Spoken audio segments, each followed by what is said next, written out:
Spirit World and Spirit Life, received by Charlotte E. Dresser through automatic writing and published in 1922. Preface. 17 years ago, when quite alone, after the passing of father, mother, sister, and brothers, I formed a friendship that grew into a companionship so fine that the world became for me a happier place and life a brighter thing. We were a trio, D, F4, and Sis, for so we changed our names to familiar and intimate expression. 12 years passed, with no break in the happy association, and then suddenly and with little warning D passed out of this earthly life. To me, remained the hope of renewing the companionship in a world where parting is unknown. To FR a black wall, beyond which, nothing. For long before, his mind had accepted the reasoning of materialistic philosophy, and, arguing from that standpoint, death ended all. And life, going out like a spent candle, could in no wise be relighted. Months went by. Finally a few friends, interested in psychic phenomena, asked us to join them in experiment. From the first, even through primitive table tipping and the much criticized Ouija board, messages came that arrested the attention, and FR grew more and more interested. Later, through Ouija, I was asked to try automatic writing, and after a few trials, found the pencil moving quite freely and giving messages which I could not have anticipated, and which many times were quite contrary to my own thought and belief. D almost at first gave her name and proved to us her identity. Mary Bosworth, D has told us, is the good angel who was sent to meet her as she passed into the beyond. Mary is the leader of the communicating circle on that side. With this explanation or introduction, I have left the work of selecting and editing the mass of material coming through the pencil to the patient care of F4. Chapter 1, Introductory. The reasons for the publication of this book may be inferred from the various communications recorded in this chapter. They were not all given at one time, but are fragments from many conversations and messages, placed together because belonging to one subject. Give the truth to the world, let it be received where it will. Many will read the messages. Some will accept the truth, others will read through curiosity, a few will ridicule. Yet to all is the truth given, and to all remains the power of choice. The hope of the world in this time of trouble is in spiritualizing all forms of activity. Love and service, service and love. These must be the watchwords if the world is to come into lasting peace. We are trying to influence a world that is going astray and might cause undreamed of suffering. We are trying to overcome the thought of materialists and to bring a spiritual outlook into the earthly life. We need the help of all on earth who can think in spiritual terms. The great battle to be fought now is between the spiritual and the material, between idealism and carnalism. I have received instructions from the higher powers to call all who will to help. You can help by giving the world our thought, and I am asking that you help because the battle will be long and the victory far away. You do not realize the necessity in your world for a stronger and more compelling spiritual belief. We think it possible to create that belief through the influence and teachings from this side. We are trying to exert a power for good upon a world that sadly needs our help. All influences for good are needed. For many the church is sufficient, for some a future life must be absolutely proved, others require manifestations or messages from the unseen world. But beyond these are the few who seek the larger field of spiritual truth. All ways are needed, if through them we can teach the earth people that they are now, through their mortal lives, preparing either happiness or bitter regret or sorrow, for the future life. The thoughts, actions, habits of that life extend their influence to this one. Lives filled with evil deeds, injustice, impurity, cruelty, dishonesty, cannot wash themselves clean by slipping out of the material body through that which you call death. Make it known, you who can see and tell it to others. Make it known to all who will learn. Do you understand how different life would be there if all would try to give as well as to receive, if all would learn to serve unselfishly the world in which they live, and learn the higher happiness of spiritual thought and life?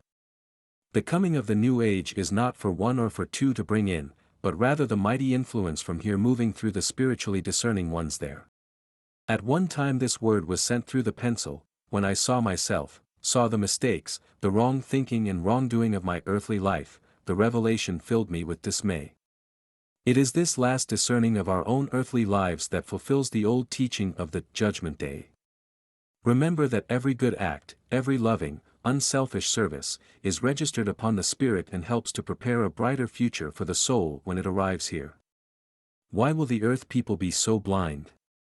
How can we emphasize more strongly the truth, that mortals are preparing their future lives now, and that their heavenly state is for them to choose? Make it plainly known that selfishness embodies all other sins, for it is the yielding to self-love and self-indulgence that creates other sins. We were all mistaken on earth, ministers and laymen alike. Lawyers are not just, merchants not honest, businessmen forgetting their honor while grasping greater gains, ministers allowing creeds to outweigh service. Why do clergymen emphasize creed instead of service? Why do they mourn over death, instead of telling of the wonderful opportunities beyond?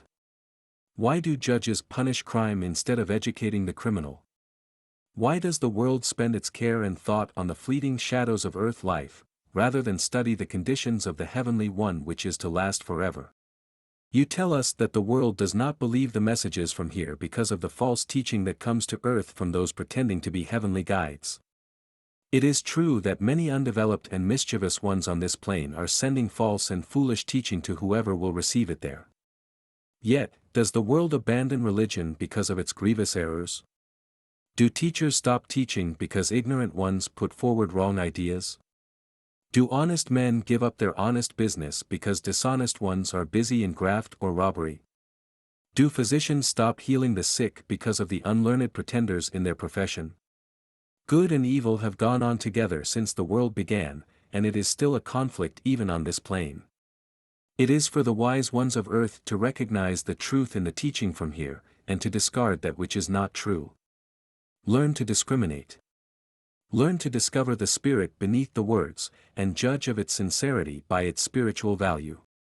Chapter 2, Communication.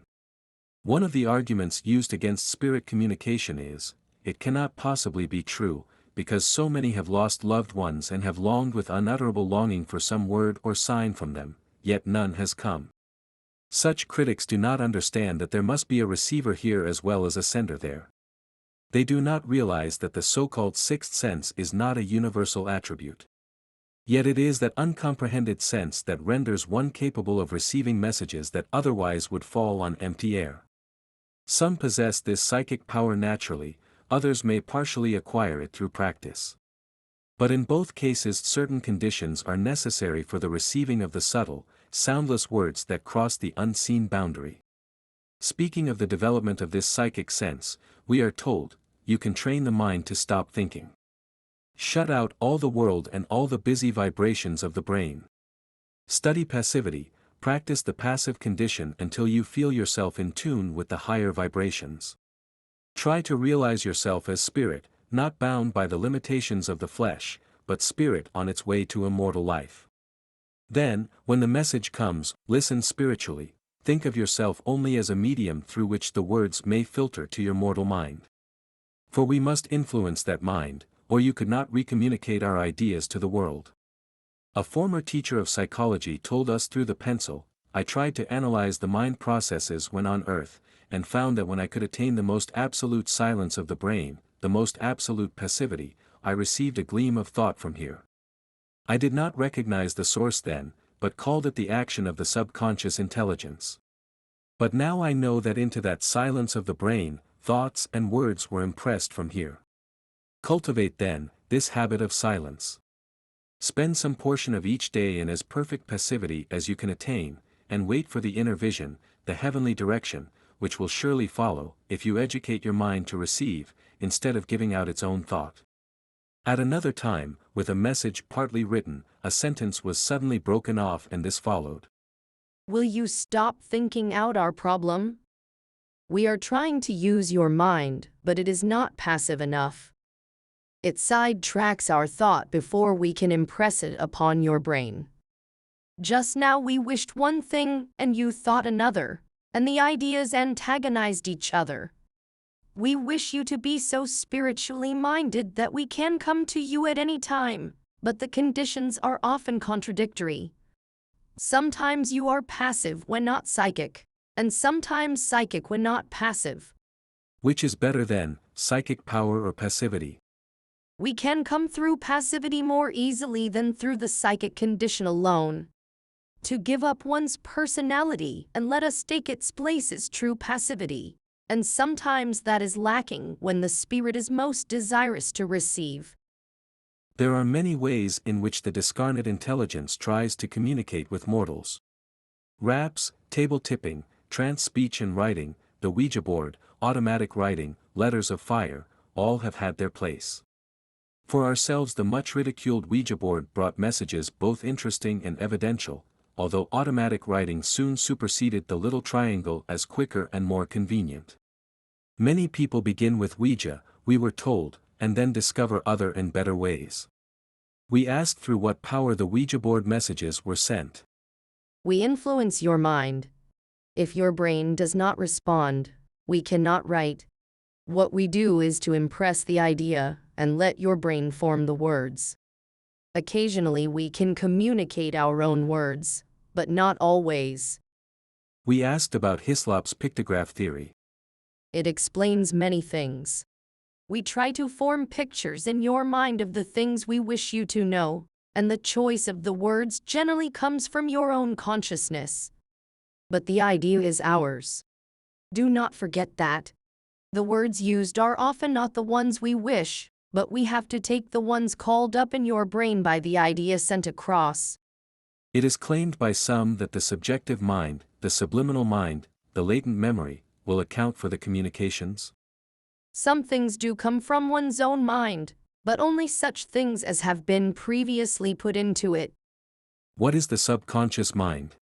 The subconscious is the soul, and has the attributes of the soul. Inspiration, knowledge quickly acquired, sensitiveness to impressions.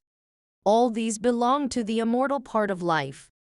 We were told once that conscious and subconscious minds might be better called the material and the spiritual. That is true. Your spiritual body is as much with you now as it will be here. Only here your spiritual impressions will not be obscured by the material senses. The subconscious mind plays so many tricks, many are inclined to think it might do everything that is claimed as spirit manifestation. The subconscious mind is a puzzle here as well as there. But we know that beyond its curious powers of memory, there is a great field for the true spirit life. And we here can discriminate and see the difference between the action of that subconsciousness and the outpouring of words, sentences, messages, and inspirations from here. We see and know. You do not see and hardly know. Why not trust us to separate the two activities? Your mind does get in occasionally, but we tell you so and stop your writing. Can you not trust us to guide you? Sis frequently notices that remarks from that side apply closely to thoughts that are in her mind, and she has wondered if her subjective mind had influenced the pencil. One night the pencil wrote, We know your thought, and will prove it otherwise. We are here, and we are not your mind nor your subjective self. Answer me. Does your subjective mind move your arm or turn your hand around like this? Tell me. During this writing her hand was twisted and turned nearly over, still keeping the pencil on the paper. The inner mind is a problem we have to deal with, and we are glad you are watching it too. It was to show that it was not your own mind, that so many persons on this side have come to you in peculiar ways, and have impressed you with the reality of their presence. You have many times told me that my own thought was getting in and preventing your expression. The unintentional coloring of the messages, the tendencies of individual thought, all have their part in changing, even ever so little, the messages sent from here. It is only through the most conscientious endeavor on both sides that truth can filter through. The world needs to know that there is no open highway between the two worlds, between the seen and the unseen. We follow hidden trails. Sometimes we break new paths. Occasionally we wander far in search of an opening. and we are glad when we find any narrow way by which we may come. Yet the world scoffs if we lose a step here and there and fail of perfect knowledge. Can you tell us some of the difficulties from your side? I think you do not comprehend the difference in the intelligence of spirits, for some have only the conception of spirit life that was theirs when they left the earth. Many are like children and could not intelligently describe the life here. Others tell things that are not true, sometimes in ignorance, sometimes in mischief. Sometimes the newly arrived spirit may still be impressed by its own earth conceptions, and may send those mistaken views to earth. You must not forget that upon this plane that is nearest to earth, both good and evil forces meet. All come here, and even the malicious ones can communicate with those on earth who will receive their messages. This is one of the evils of the open door, and must be carefully guarded against. Do not harbor thoughts of hatred or revenge, for they will call towards you the evil-minded here, and evil is the result. Be true to high ideals. Be critical, but be patient and fair-minded. Cast out everything that proves to be a mistake, but keep your faith in us nevertheless. Try to see the persistent effort we are making to draw you toward us, and if we sometimes fail, try to be patient with our failures and let us try again. You must understand that the psychic power here is as necessary for communication as it is there. Not all here have that gift. We do not have it in full degree, and you say of yourself that you are not strong in psychic power. So you may understand that we are not perfect senders and you are not a perfect receiver. But if you are patient and conscientious, we may get much truth to you. A prominent teacher told us through the pencil. The physical body is the greatest obstacle on earth in an attempt to fix the mind on spiritual things. I felt it so when there. The material senses are strong, and are intentionally so, to aid us in our earthly existence. Nevertheless, it is nearly a prohibitive proposition when the mortal tries to come into communication with spirit. You could only see our difficulties, you would be more patient with misunderstandings. We are of different condition and different expression. Yet we try to give the marvels of this life in ways that you can understand. Be patient with our efforts to describe the indescribable. Can all spirits hear our voices when we speak? Not all. That power is acquired by study. The circle has made it a special study, and all here listen and hear your voice when you speak. Many times our teachers there find fault with Sis's critical or doubting attitude, but once, this was written. When we see the things that go across from here through the two credulous mediums, we are glad of your skepticism. None of us wish it to in critical attitude. There are two sources of evidence of the genuineness of our messages. One, the tests that have already been given you. The other, the messages themselves. These are definite statements, and in accord with high, spiritual life. Quite frequently in the earlier months Sis's mind was so filled with doubt as to prove an obstacle in receiving, and the following comments were made at different times regarding it. Try and keep in mind all the fine and true messages that have come, and blot from your memory the mistakes that have been made. When you come here you will see our difficulties of communication, and will only wonder that anything can get through perfectly. You are much too doubtful, and hinder those who try to help. Yet doubt is better than too much credulity. That is why we are trying to give you proofs, that you may as honestly believe as you honestly doubt. Doubt is the only barrier, and you must recognize this, so that you will not lock us out. It is right to prove all things, but you destroy the proof by too much doubt. We are giving you things beyond the power of the senses to reveal. Your inner spirit bears testimony to the truth. Listen to that, and believe. The dangers of false teaching from that side were called to our attention and summed up as follows. First, those newly arrived, with only their earth desires and knowledge. Second, the really wicked ones who have not left their malicious influences in the grave and will lead others astray if possible. Third, those who, though good, are mistakenly so, and still cling to the convictions of their earthly education, its mistaken beliefs, creeds, etc. Those who wish to receive the truth from this side must cultivate discrimination, must desire the spiritual teaching with its pure and unselfish conditions. Yet even then, care and always care should be taken that the message does not suffer in transmission and does not get entangled in the mind thought of the medium. Sis spoke of some wonderful spirit manifestations of which she had read, and the pencil wrote. You must not be disappointed because your power is of different quality. Have I not told you that the psychic gift manifests itself differently in different people? You are not a picture painter, nor a psychic letter writer, nor have you any gift in materialization or trumpet speaking. These gifts are distributed among various people, and apparently all are necessary to influence different qualities of mind. Clairvoyance and telepathy have been advanced many times in attempts to explain away the spirit origin of communications. To get a better understanding of what these words mean, we have asked Mary about them.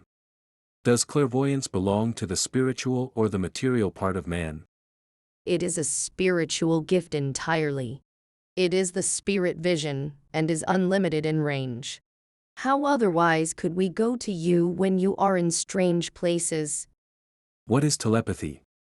It is the power to reproduce in another brain or another spirit one's own thought. That is the shortest definition, but the power used, or the hoe of it, would require a longer explanation. Will you wait until we can call someone who can explain more fully? Then, after a moment or two, A teacher is here who says that the action of the mind is twofold, the outgoing and the incoming. The outgoing action may be. The pencil stopped for some time. Then another attempt was made. The brain receives impressions through all the material senses. But beyond these are the unexplained operations of other perceptions. These come from spirit forces. Then came an exceptionally long wait, so long that I finally asked if it was because Sis was lacking in psychic power. Not altogether. We are trying to give, in language sufficiently plain, the delicate operations of human thought, the intricate actions of brain and spirit. It is true that the human brain can send out thought which may find a receptive brain upon which it may be impressed. It is also true that spirit forces may carry messages from spirit to spirit. But in this latter case, both sender and receiver must be sensitized by spirit perception. Is it through telepathy that you get messages to us?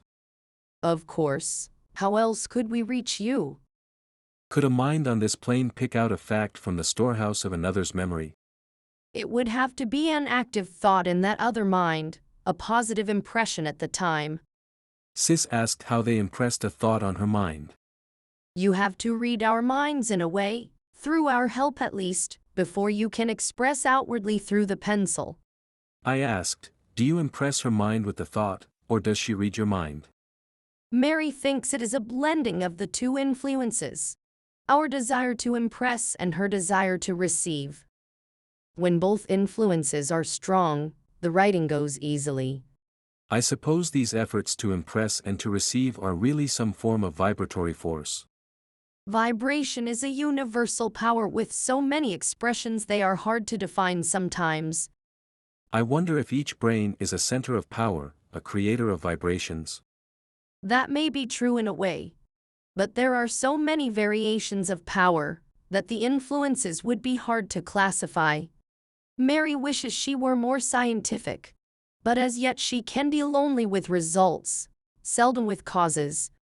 The study of causes is usually for far higher planes than ours. Some are intuitional here and seem to discern knowledge far beyond. But I am not of this class, I grieve to say. In the last analysis, of course, the great creator of all is the source of all power and all uses of it. Mary, I wonder if you understand that statement any better than we do. Not much. We believe more than you do, but the definite knowledge is ages in advance of our present learning. I had been reading aloud one evening an article, in which apparently the foundation question was not, can the dead speak to us, but, what good will it do if they can? And we turned to Mary for her viewpoint. Very emphatically the words were written. What good? Where are her thoughts, her knowledge of the subject? She seems wholly ignorant of the hard teachings of this life, of the happiness it has brought to anxiety, of the peace that has lightened pain, of the joy that has overcome sorrow, of the happy anticipation of this life instead of the old terrified forebodings. One evening Sis asked what she should write to a friend concerning certain problems she had expressed, and was met with, I am not your brain. Think it out yourself. You can answer if you choose. Go to it. We laughed at the slang, and asked if it was their thought. That was a reflection from mirth, but it means a good deal. I asked if the expression was in Sis's mind. Mary replied, We got the expression from her brain, and sent it back through her brain. We have to depend largely upon your word language to express our thought. I asked, do you ever supply your words entirely?